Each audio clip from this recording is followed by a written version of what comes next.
अच्छे होंगे, राइट। चलिए मैं हूँ प्रजापति टीचर में आपसे जो स्वागत करती हूँ और आज मैं आपके लिए लेके आई हूँ मोस्ट इंपोर्टेंट प्रमेय, प्रमेय 6.8, जिसका नाम है पाइथागोरस प्रमेय, जो कि मोस्ट इंपोर्टेंट है, एग्जाम में 100% पूछी आती है। तो प्लीज ध्यान समझिएगा, बहुत ही इजी लैंग्वेज में मैं समझाऊंगी बच्चों, और साथ ही लाइक शेयर करना मत भूलिएगा। ओके, तो आइए स्टार्ट करते हैं। देखिए क्या कहना है इस प्रमेय में। एक समकोण त्रिभुज में कर्ण का वर्ग शेष दो भुजाओं के वर्गों के योग के बराबर होता है। तो सबसे पहली बात तो समकोण त्रिभुज वैसे तो बच्चों को पता होता है, बट फिर भी मैं थोड़ा सा बेसिक नॉलेज दे देती हूँ और साथ ही इसकी भुजाएं कौन कौन सी होती है वो भी मैं बता देती हूँ। तो देख लीजिए आप, त्रिभुज एबीसी आपको नजर आ रहा है और ये जो शेप नजर आ रहा है ये हमेशा 90 डिग्री का होता है, मतलब कि हमारा एंगल बी क्या है 90 डिग्री। और जो समकोण त्रिभुज बनता है जिसे इंग्लिश में राइट एंगल कहते हैं वो हमेशा 90 डिग्री का होता है। That's clear. अब ये 90 डिग्री के सामने वाली भुजा आप जो देख रहे हैं एसी, इसे क्या कहा जाता है?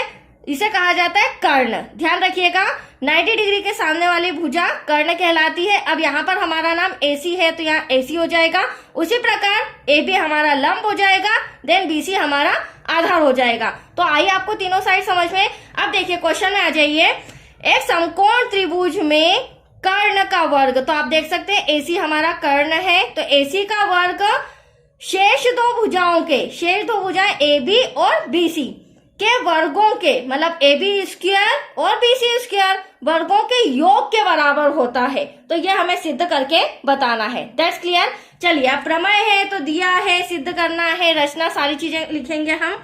तो सबसे पहले हमें जो दिया गया है वो लिख लेते हैं बच्चों। दिया है, क्या दिया है? त्रिभुज एबीसी एक समकोण त्रिभुज है जिसमें कोण बी बराबर 90 डिग्री का है, राइट। पहले मैंने बता दिया था आपको। अब क्या कहा है? सिद्ध करना है, राइट। तो मैंने अभी आपको समझाया था, एक बार और मैं एक्सप्लेन कर देती हूँ। कर्ण का वर्ग मतलब कि एसी का वर्ग अन्य दो भुजाओं एबी का वर्ग प्लस बीसी के वर्ग के योग के बराबर होना चाहिए। तो हम पहले एसी लिख लेते हैं। कर्ण का वर्ग बराबर होना चाहिए एबी का वर्ग और बीसी के वर्ग के योग के बराबर। तो एटलीस्ट आया आपको समझ में क्या हमें सिद्ध करना है, राइट। चलिए आगे बढ़ते हैं। अब अभी मैंने जस्ट बोला था कि हमें रचना भी करनी होगी, तो यहां मैं लिख देती हूँ रचना। अब रचना क्यों कर रही हूँ वो भी आपको पता चल जाएगा। आप सबसे पहले देखिए यहाँ पर शीर्ष कोण बी नजर आ रहा है, ठीक है। बी से मैं एक रेखा एसी भुजा पर खींचूंगी। ये देखिए एक तरह से ये मैंने लंब डाला है, और लंब जो होता है बच्चों ऑलवेज 90 डिग्री का होता है। तो आप देख सकते हैं, इसे नाम दे देते हैं हम डी। यहां तो कोई डाउट? अब देखिए हमने क्या किया, शीर्ष कोण बी से एसी भुजा पर एडी सॉरी बीडी लंब डाला गया, राइट। तो वो हम लिख लेते हैं शीर्ष कोण बी से भुजा एसी पर लंब बीडी डाला गया, अतः जो हमारा एंगल डी है, कोण डी है, बराबर क्या है 90 डिग्री। क्योंकि मैंने अभी बताया लंब हमेशा कितने डिग्री का होता है बच्चों 90 डिग्री का। अगर आपको ऐसे ना समझ में आ रहा है तो मैंने एक और ड्रॉ बनाया है, और मैंने ऐसा क्यों किया है, मतलब ये रचना क्यों की वो भी मैं आपको बता देती हूँ। रचना मैंने इसलिए की बच्चों क्योंकि देख लीजिए आप, त्रिभुज जो आपको यहाँ पे एटलीस्ट 3 त्रिभुज नजर आ रहे हैं। एक तो ए बी सी, दूसरा ए डी बी और तीसरा बी डी सी। तो इन्हें तीनों को हमें आपस में समरूप बताना है। पहले तो मैं यहाँ पर त्रिभुज लेंगी ए डी बी, ये छोटा वाला त्रिभुज, फिर बड़ा वाला ए बी सी, इसके समरूप बताऊंगी। फिर सेकेंड कंडीशन में त्रिभुज यहाँ पर मैं लेंगी बी डी सी, ये छोटा वाला, और इसे भी समरूप बताऊंगी, बड़ा वाला त्रिभुज ए बी सी के। जब ये दोनों कंडीशन सॉल्व करेंगे तो यहाँ पर हमारे सामने 2 निष्कर्ष निकलेंगे, मतलब कि 2 इक्वेशन निकलेगी, और उन इक्वेशन के द्वारा हम ये दोनों चीजें सिद्ध कर पाएंगे। ए सी स्क्वायर बराबर A B square plus B C square. That's clear. तो चलिए अब हम ले लेते हैं त्रिभुज ए डी बी। तो यहाँ पे लिखेंगे बच्चों, थोड़ा सा इस तरह से कर देती हूं मैं। त्रिभुज ए डी बी तथा त्रिभुज ए बी सी में। अब देखिए इन दोनों त्रिभुज में क्या क्या चीजें कॉमन है, कौन कौन से एंगल बराबर आ रहे हैं। तो सबसे पहली बात तो एक तो एंगल ए आपको नजर आ रहा होगा। क्यों आ रहा है? क्योंकि आप देख सकते हैं एंगल ए ऐसा है जिससे एक छोटा वाला त्रिभुज बन रहा है और इसी से एक बड़ा वाला त्रिभुज भी बन रहा है, मतलब कि ये ऐसा एंगल है उभयनिष्ठ। तो यहाँ पर हम लिखेंगे, क्या लिखेंगे बच्चों, एंगल ए बराबर है एंगल ए के। क्यों बराबर है? ब्रैकेट में हमें इंफॉर्मेशन भी लिखनी होगी, क्योंकि यह उभयनिष्ठ कोण है जिससे दो त्रिभुज बन रहे हैं। That's clear. अब सेकेंड हम एंगल देखेंगे। अगर मैं त्रिभुज ADB की बात करूं तो यहाँ पर D 90 डिग्री का नजर आ रहा है और ABC की बात करूं तो B 90 डिग्री का नजर आ रहा है। तो ADB में एंगल D बराबर एंगल B के, ब्रैकेट में आ जाएगा 90 डिग्री, राइट। अब आप देख सकते हैं इन दोनों त्रिभुज में मैंने दो कोण, संगत कोण बराबर बताया, तो तीसरा कोण ऑटोमेटिक बराबर ही होगा। तो यहाँ पर कौन सी समरूपता कसौटी लगेगी बच्चों? यहाँ पर लगेगी अतः कोण कोण समरूपता कसौटी से जो हमारा त्रिभुज ADB है वह समरूप है त्रिभुज ABC के, राइट। अब ये दोनों त्रिभुज जब आपस में समरूप है बच्चों तो इनकी संगत भुजाएं भी आपस में आनुपातिक मतलब कि बराबर होगी।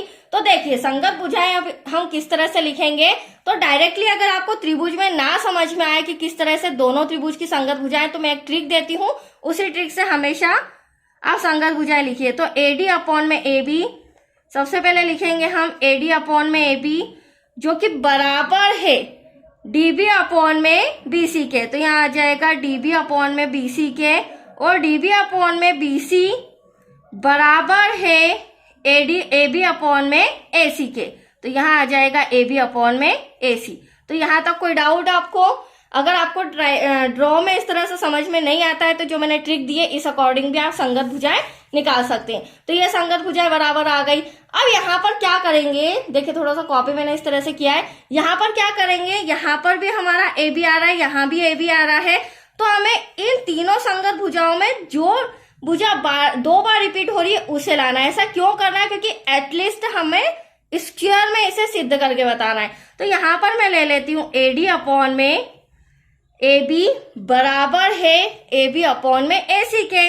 बीच वाली भुजा को हम नहीं लेंगे क्योंकि वो किसी के भी बराबर नहीं आ रही है, राइट।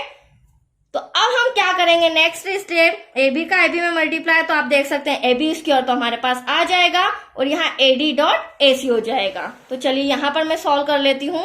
यहाँ पर लिख लेती हूँ मैं AB का स्क्वायर, अभी जो मैंने आपके सामने बताया, और AD मल्टीप्लाई में क्या हो जाएगा, डॉट लगा के AC। इसे दे देते हैं फिलहाल समीकरण नंबर फर्स्ट। अब देखिए वापस से मैं ड्रॉ में आती हूँ। अब मैंने बोला था सेकंड कंडीशन में हम सेकंड इक्वेशन लाएंगे। तो यहाँ से त्रिभुज में BDC ले लेती हूँ और ABC में, तो आप देख सकते हैं त्रिभुज BDC तथा त्रिभुज ABC में। अब आपको इन त्रिभुजों में ही एंगल B आपको नजर आ रहा होगा जो कि उभयनिष्ठ है। आप चाहे तो ड्रॉ में भी देख सकते हैं, एंगल B जो है उससे दो त्रिभुज बन रहे हैं, एक तो BDC और ABC, मतलब कि B कॉमन आ रहा है। तो हम यहाँ लिख सकते हैं एंगल B बराबर है एंगल B के। क्यों बराबर है बच्चों? क्योंकि एटलीस्ट यह उभयनिष्ठ कोण है, ब्रैकेट क्लोज। सेकेंड आप यहाँ देख सकते हैं BDC की बात करो तो एंगल D और ABC की बात करो तो यहाँ पर एंगल B दोनों 90 डिग्री के। तो एंगल D बराबर है एंगल B के, एटलीस्ट ये दोनों 90 डिग्री के। अब दोनों त्रिभुजों में दो कोण तो मैंने समरूप बता दिए, तो तीसरा कोण ऑटोमेटिक मतलब संगत कोण बराबर बता दिए, तो तीसरा कोण बराबर ही होगा। तो यहाँ पर भी हम लिख सकते हैं त्रिभुज BDC समरूप है त्रिभुज ABC के। क्यों समरूप है? ब्रैकेट में हम लिख सकते हैं चूंकि एंगल या फिर डायरेक्टली कोण भी लिख सकते हैं, साइड भी लिख सकते हैं समरूपता से। यहां तक कोई डाउट बच्चों? चलिए अब आगे बढ़ते हैं।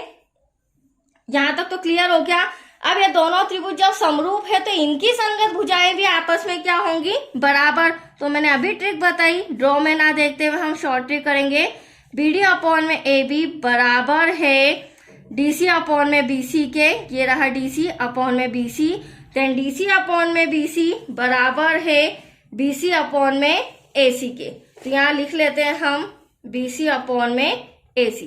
अब यहाँ पर कौन सी दो संगत भुजाएं बराबर आ रही, तो आप देख सकते हैं 2 बार आ रही, एक तो ये आ रही है, एक ये आ रही है, तो हम फर्स्ट वाली को नहीं लेंगे, हम यहाँ पर लेंगे DC अपॉन में BC, DC अपॉन में BC बराबर है BC अपॉन में AC के। अब क्रॉस मल्टीप्लाई करेंगे तो यहां से भी हमें BC स्क्वायर मिल जाएगा। क्या मिलेगा बच्चों? BC square. तो अब आप देख सकते हैं यहाँ पर, या फिर यहाँ पर ले लेती हूं मैं, BC का BC में करेंगे BC square equals to DC dot AC। तो यह आया हमारा समीकरण नंबर 2। अब इन दोनों समीकरण को जोड़ देंगे। क्या करेंगे? जोड़ देंगे। तो देखिए समीकरण दोनों में यहां पर जोड़ देती हूँ। समीकरण 1 व 2 को जोड़ने पर, समीकरण 1 व 2 को जोड़ने पर, अब समीकरण 1 क्या था हमारा? AB square equal to AD dot AC। तो यहाँ पर पहले तो AB स्क्वायर आएगा इक्वल के इधर वाला प्लस का साइन, देन लास्ट में ये रहा हमारा BC स्क्वायर, तो ये BC स्क्वायर आ जाएगा प्लस में। उसी प्रकार AD डॉट AC प्लस, उसे प्लस करना है DC डॉट AC से। बहुत ही सिंपल सम है बच्चों, आंसर आने वाला है हमारा।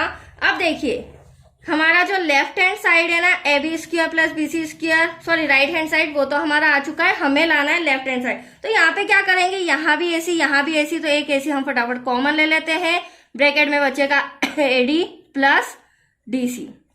अब देखिए AB square plus BC square equal to AC, तो ऐसा का ऐसा। अब आप ड्रॉ में ध्यान से देखिएगा, ड्रॉ में क्या हो रहा है, यहां से यहां तक AD है जिसे जोड़ना है DC से, तो AD प्लस DC मिलकर क्या होगा? AC होगा। That's clear. तो यहाँ पर मैं क्या लिख सकती हूँ? इन दोनों को मिलाकर मल्टीप्लाई में AC, क्योंकि ब्रैकेट है तो एटलीस्ट मल्टीप्लाई लगेगा।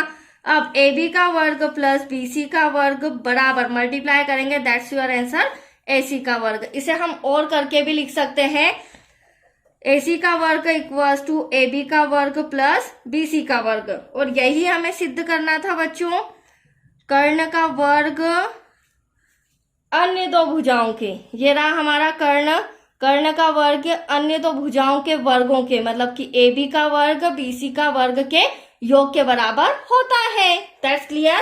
तो आया आपको समझ में? बहुत ही अच्छी प्रमेय थी, इंटरेस्टिंग थी और मोस्ट इम्पोर्टेंट, जो कि आज कंप्लीट हो चुकी है। और थैंक यू बच्चों।